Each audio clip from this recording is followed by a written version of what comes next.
Welcome दोस्तों, आपका बहुत-बहुत स्वागत है मेरे चैनल के ऊपर। मेरा नाम माधव अग्रवाल है। आप देख रहे हैं यहाँ पे बैक टू बैक कैंडल्स और हम लोग जो है यहाँ पे निफ्टी 50 की एनालिसिस करते हैं with the help of liquidity, with the help of smart money concept, ठीक है? आज मार्केट में एक बहुत बड़ा मार्केट में जो है गैप अप ओपनिंग जो है आपको दिखाई दिया, ठीक है? अब ये जो गैप अप ओपनिंग है वो किस अकॉर्डिंग मार्केट में हुआ उसका रीज़न पहले यहाँ पे समझ लेते हैं, ठीक है? तो गैप अप का जो रीज़न था वो सिंपल सा ये था कि मार्केट में ये यूएस और इंडिया का जो ट्रेड डील हुआ था उसके चक्कर में आपको ऑलमोस्ट जो है 5% का यहाँ पे एक मार्केट में जंप देखने को मिला। लेकिन वो जंप आ तो चुका था, लेकिन उसके बाद में वो सस्टेन नहीं करा। ये एक बड़ी सेलिंग जो है वो आपको देखने को मिली, ठीक है? अब ये सेलिंग कहाँ से आई, क्यों आई और क्या ये आगे रुकेगी, नहीं रुकेगी, उसके ऊपर हम लोग जो है आज की वीडियो में बात करेंगे। क्योंकि ऑब्वियसली बात है मोमेंटम तो आ चुका और सब कुछ यहाँ पे हो चुका। अब आगे की बात करेंगे तब जाके तो पता लगेगा भाई अपने ट्रेड लेना है कि नहीं लेना, वो इम्पोर्टेंट चीज़ है, ठीक है? तो देखो, अगर मैं जो है फंडामेंटल न्यूज़ की बात करूँ, तो देखो न्यूज़ क्या है कि भाई अपना जो सबसे कम टैरिफ जो है हमारे इंडिया के ऊपर है 18%, ठीक है? लेकिन वो उनके ऊपर है जो मेड इन इंडिया गुड्स थे, उनके ऊपर ये 18% का है। और दूसरी चीज़ कि हमने जो उनके यूएस के लिए फ़ायदा किया है, वो बहुत ज़्यादा फ़ायदा कर दिया है कि ठीक है, हमने वो टैरिफ जो है ना के बराबर कर दिए हैं, तो वो भी एक जो है हमारे लिए नेगेटिव न्यूज़ है, ठीक है? और अभी-अभी न्यूज़ ऐसी भी आ रही है कि भाई जो स्टील वगैरह है, ठीक है? जितने भी जो ये मेटल्स के प्रोडक्ट हैं, ऑटो पार्ट्स वगैरह हैं, उनके ऊपर 25 से 50% की टैरिफ लगने की संभावना है, तो वो वैसे एक प्रॉब्लम क्रिएट करेगा, ठीक है? तो इतनी अच्छी कोई न्यूज़ नहीं है इंडिया के हिसाब से देखा जाए तो, ठीक है? नेगेटिव न्यूज़ में और क्या है हमारे पास में कि भाई ऑप्शन बायर्स के लिए, ऑप्शन सेलर्स के लिए जो आपको पता है कि ये एसटीटी वगैरह चार्जेज़ है कितने इंपॉर्टेंट है। स्कैल्पिंग करते हैं दिन में लोग बाग 5-5, 10-10 ट्रेड लेते हैं, उनके लिए चार्जेज़ की कितनी बड़ी समस्या है ये। तो चार्जेज़ जो है हमारे बहुत बढ़ चुके हैं, अब और ज़्यादा पे करना पड़ेगा। पहले ही इतना पे कर रहे हैं, अब और पे करो, तो वो और बड़े नुकसान हमारे लिए यहाँ पे बन चुका है, तो वो भी मार्केट की नेगेटिव खबर है। तीसरी चीज़ कि अब ऑब्वियसली बात है जब 5% का गैप अप दिखाई देगा मार्केट के अंदर, तो प्रॉफिट बुकिंग आना लाज़मी है। तो एक प्रॉफिट बुकिंग का भी ये सिनेरियो आपको देखने को मिला, ठीक है? लेकिन प्रॉफिट बुकिंग ऐसी क्या प्रॉफिट बुकिंग कि भाई आप देखोगे पूरे दिन में सिर्फ ये 9-15 की कैंडल थी। 9-15 की जो कैंडल थी, इसके अंदर ये 550 7 600 पॉइंट जो है मार्केट पूरा गिर गया। उसके बाद सिर्फ और सिर्फ क्या हुआ है यहाँ पे, ये आपके सामने है। बिल्कुल साइडवेज़, कुछ भी सेंस नहीं था। और बस मैंने आपको टेलीग्राम पे एक अपडेट दिया था कि अगर यहाँ से ये बाइंग आ रही है, यहाँ पे मैंने आपको अपडेट दिया था वीडियो बना के 10-15 पेज की अगर ये बाइंग आ रही है ना, तो वो बाइंग जो है आपको ट्रैप कराने के लिए हो सकती है। इसके रीज़न मैंने आपको 2-3 बताए थे। सबसे बड़ा रीज़न मैंने बताया था कि हमारा 4 ओवर का जो स्ट्रक्चर है, ये पूरा स्ट्रक्चर है, उसमें लास्ट एफवीजी ये वाली थी, जो मार्केट ने गैप अप में फिल कर दी। अब गैप अप में लास्ट एफवीजी फिल हो चुकी है विदाउट एंट्री, हमें कोई भी एंट्री यहाँ पे नहीं मिली थी, ठीक है? तो मार्केट को ऑब्वियसली बात है यहाँ पे एंट्री देने के लिए नीचे आना पड़ेगा, ठीक है? अब नीचे तो वैसे भी आना है मार्केट को, एंट्री देने के लिए। अगर मार्केट को सच में गैप अप करना होता ना, तो वो बॉस के ऊपर गैप अप कर देता। क्योंकि मार्केट इतने से पॉइंट को नहीं छोड़ता, अगर उसको गैप अप ही करना था एक्चुअल में, तो वो 30-40 पॉइंट को नहीं छोड़ता, वो ईज़िली गैप अप करता और सस्टेन करके बॉस कर देता। लेकिन मार्केट को वो चीज़ करनी नहीं थी। मार्केट ऊपर रुक के भी तो साइडवेज़ हो सकता था ना, लेकिन मार्केट को जो है यहाँ पे सेलिंग करवानी थी। मार्केट ने लास्ट एफवीडी का टारगेट जो था वो पूरा क्या करा, क्योंकि आपको पता है कि हर स्ट्रक्चर में जो है मार्केट यहाँ पे लास्ट जो एफवीजी होती है वहीं तक का अपना एक्चुअल टारगेट लेके चलता है। क्योंकि कभी भी ये कंफर्म नहीं होता कि भाई मार्केट में यहाँ तक जाएगा ही जाएगा बॉस तक, वो कंफर्म नहीं होता, कि बॉस एक तरह का क्या है ब्रेकआउट लेवल है जहाँ तक लोग वेट करते हैं कि भाई ब्रेकआउट हुआ हम लोग ट्रेड करेंगे। लेकिन ब्रेकआउट से पहले एक होती है लास्ट एफवीजी जो कि लास्ट लिक्विडिटी होती है उस स्ट्रक्चर की, वो लेके मार्केट जो है फिर नीचे की तरफ गिर सकता है। अगर ये चीज़ हो जाती है ना, तो नीचे की जितनी भी एंट्री पेंडिंग रही है, हमारी जो एंट्री नहीं हो पाई है, वहाँ पे एंट्री लेना रिस्की हो जाता है। क्योंकि वहाँ पे अगर आप एंट्री लेते हो तो there should be a maximum chance कि आपकी स्टॉप लॉस मार्केट खा जाए। क्यों खा जाए? क्योंकि मार्केट ने लास्ट लिक्विडिटी कंप्लीट कर दी है, ठीक है? वो चीज़ है। तो इसकी वजह से अब मान लीजिए हमें रिस्क लेना है और हम लेंगे भी, तो रिस्क लेने के लिए हमारे पास कौन-सा एरिया है? यहाँ पे हमारा मार्केट स्ट्रक्चर शिफ्ट हुआ था 15 मिनट का। अब जब प्राइस डाउन साइड में आएगी, तो यहाँ पे क्या होगा? ये डिस्काउंटेड ज़ोन के नीचे का एरिया होगा। एक तो हम यहाँ पे एंट्री को प्लान करेंगे, 1 मिनट के ऊपर एक मार्केट स्ट्रक्चर शिफ्ट देख के, वो मैं आपको अपडेट कर दूँगा। दूसरी एंट्री हम प्लान कर सकते हैं इस ऑर्डर ब्लॉक के ऊपर, क्योंकि डिस्काउंटेड ज़ोन में पहला ऑर्डर ब्लॉक हमारे पास में ये वाला है। यहाँ पे अगर हमें कन्फर्मेशन मिलता है, तो हम एक और एंट्री प्लान करेंगे। तो ये 2 जगह पे, एक तो एफसीजी में और एक ऑर्डर ब्लॉक पे हम लोग जो है रिस्क लेने की कोशिश करेंगे, अगर मार्केट कल के दिन पे यहाँ पे फॉल करता है। तो इस बेसिस पे ही मैंने कहा था कि मार्केट जो है अगर ये बाइंग करवा भी रहा है, तो ये ट्रैप हो सकता है। क्यों? अगर ये बाइंग मेरी इस डिस्काउंटेड ज़ोन के नीचे से होती, तब तो ये पक्का एक अच्छा रिवर्सल हो सकता था। लेकिन अगर ये प्रीमियम ज़ोन से रिवर्सल आ रहा है, तो वो एक तरह का ट्रैप हो सकता है, जो यहाँ पे बाय करके जा रहे हैं, उनको ट्रैप कर देगा मार्केट। ठीक है? तो इस चक्कर में जो है मार्केट यहाँ पे गिर भी सकता है। ठीक है? यही मैंने आपको कह के यहाँ पे समझाया था कि भाई आपको जल्दीबाजी में कोई भी एंट्री नहीं करनी है। और ऑब्वियसली बात है, जब मार्केट में अभी आपको दिखेगा संडे के दिन पे मार्केट इतना गिर चुका है, 1000 पॉइंट यहाँ 700 पॉइंट यहाँ पे गिर चुका है, उसके बाद वापस 700 पॉइंट यहाँ पे हो चुका है और उसके बाद वापस 1500 पॉइंट ऊपर हो चुका है। तो आप क्या उम्मीद कर रहे हो कि एक्सपायरी के दिन क्या और मूव आना बाकी होगा? नहीं। मैंने आपको हमेशा बोला है कि अगर एक्सपायरी से पहले वाले दिन में अगर आपको बड़े-बड़े मूव्स देखने को मिले हैं, तो एक्सपायरी हमेशा शांत जाएगी, ठंडी जाएगी बिल्कुल, और वही चीज़ आपको देखने को मिल रही है। एक्सपायरी से पहले आप देख लोगे संडे, मंडे और आज का ट्यूसडे, सब कुछ में यहाँ पे मोमेंटम आ चुका था, तो ऑब्वियसली बात है एक्सपायरी बिल्कुल शांत ही जाने वाली थी। उस जगह पे आपको एंट्री करके रिस्क नहीं लेना होता है। ये चीज़ आपको समझने की कोशिश करनी पड़ेगी, ठीक है? आई होप आपको ये सब कुछ समझ में आया होगा और आपको लेवल्स पता लग गए होंगे कहाँ पे आपको ध्यान रखना है, ठीक है? फिलहाल के लिए ध्यान रखना, बाइंग की अपॉर्चुनिटी इसके नीचे ही है, उसके ऊपर मत मत सोचना। अगर चल भी जाता है तो जाने दो, नए स्ट्रक्चर्स को बनने दो, कोई दिक्कत नहीं। क्योंकि अगर आप 1 मिनट के स्ट्रक्चर की भी रेंज देखते हैं ना, तो ये 1 मिनट का चौक है यहाँ पे। 1 मिनट का स्ट्रक्चर ही इतना बड़ा बन चुका है, आप सोच सकते हो, ये पूरा 1 मिनट का स्ट्रक्चर है। जितना 4 आवर का स्ट्रक्चर है ना, उतना ही हमारा 1 मिनट का भी स्ट्रक्चर बना हुआ है, ठीक है? ऑलमोस्ट अगर मैं बताऊँ आपको तो कितना बड़ा स्ट्रक्चर है ये, 1800 पॉइंट का 1 मिनट का स्ट्रक्चर है। तो ऑब्वियस है कि वहाँ पे आपको इंतज़ार के अलावा कुछ ही ऑप्शन नहीं है। जल्दीबाज़ी करोगे तो फँस जाओगे, ठीक है? वो चीज़ है, मैंने भी आज स्कैल्पिंग करी थी कुछ आउट ऑफ द मनी की, छोटा-मोटा मैंने प्रॉफ़िट निकाला, क्वांटिटी सेल ही नहीं हो रही थी वहाँ पे। तो इस चक्कर में मैंने जल्दी से वहाँ पे एग्ज़िट मार दिया मैंने। तो कुछ ख़ास यहाँ पे मज़ा नहीं आया बिल्कुल भी। उम्मीद तो थी कि ये सेल ऑफ कंटिन्यू जा सकता था, लेकिन वो कंटिन्यू नहीं आया। इसकी वजह से जल्दी से निकलना पड़ा वहाँ पे प्रॉफ़िट लेके, ठीक है? वो चीज़ थी।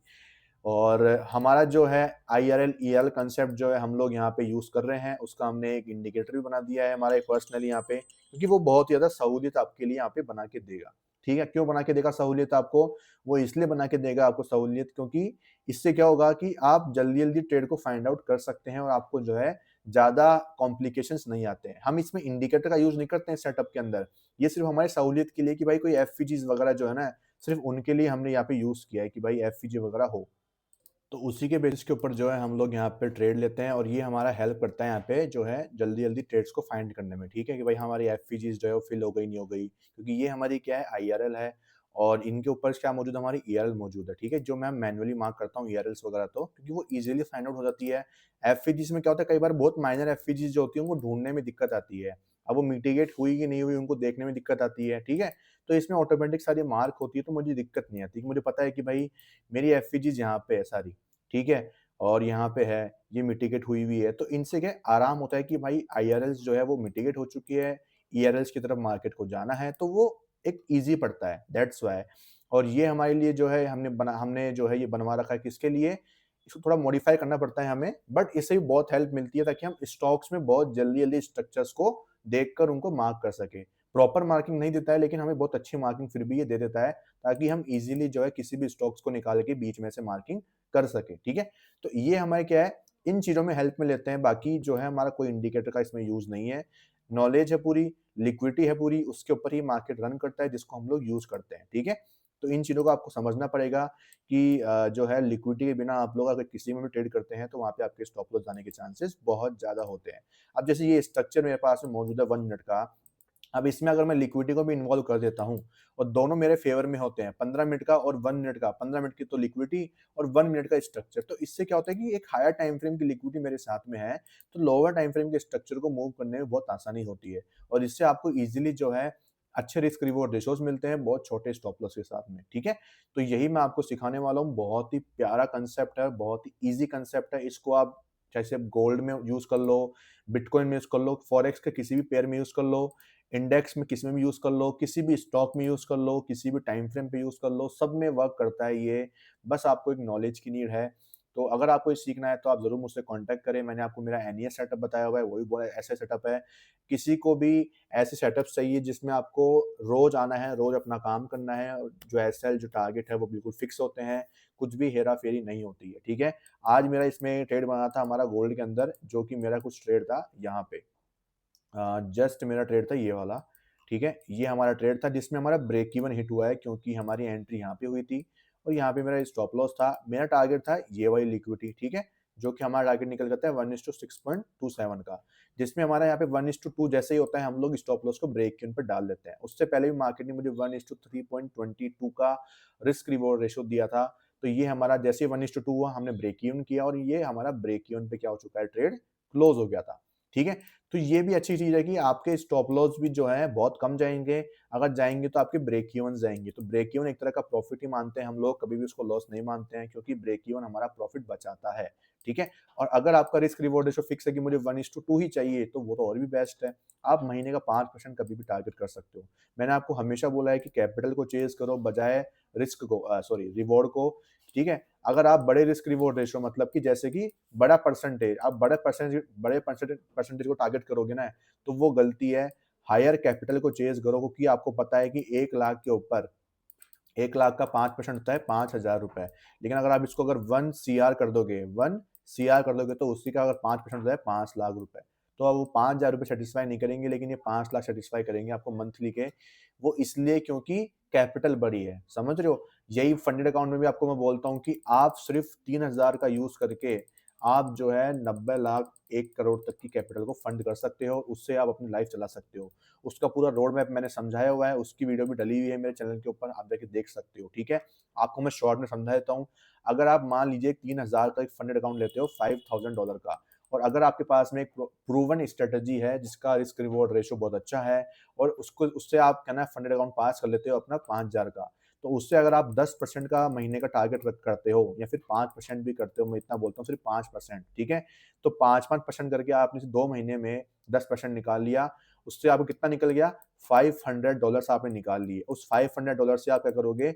100K का एक अकाउंट परचेज़ करोगे। सिमिलर पर ट्रेड में 1% का रिस्क और 2% का टारगेट रखोगे, ठीक है? इसको यूज़ करके आप लोग क्या कर सकते हो अपना 100K का अकाउंट पास कर लोगे इससे भी और 100K की जैसे फंडिंग मिलती है, 100K का 2% मंथली भी बहुत ज़्यादा होता है भाई। कम से कम नहीं तो 1,90,000 के आस-पास की आपकी पर मंथ की इनकम हो जाती है। सिर्फ़ 2% की बात कर रहा हूँ, 5% भी नहीं बोल रहा। 5% मतलब कि ऑलमोस्ट जो है 4.5 लाख की आपकी यहाँ पे क्या हो जाती है पर मंथ की एक सैलरी फिक्स हो जाती है।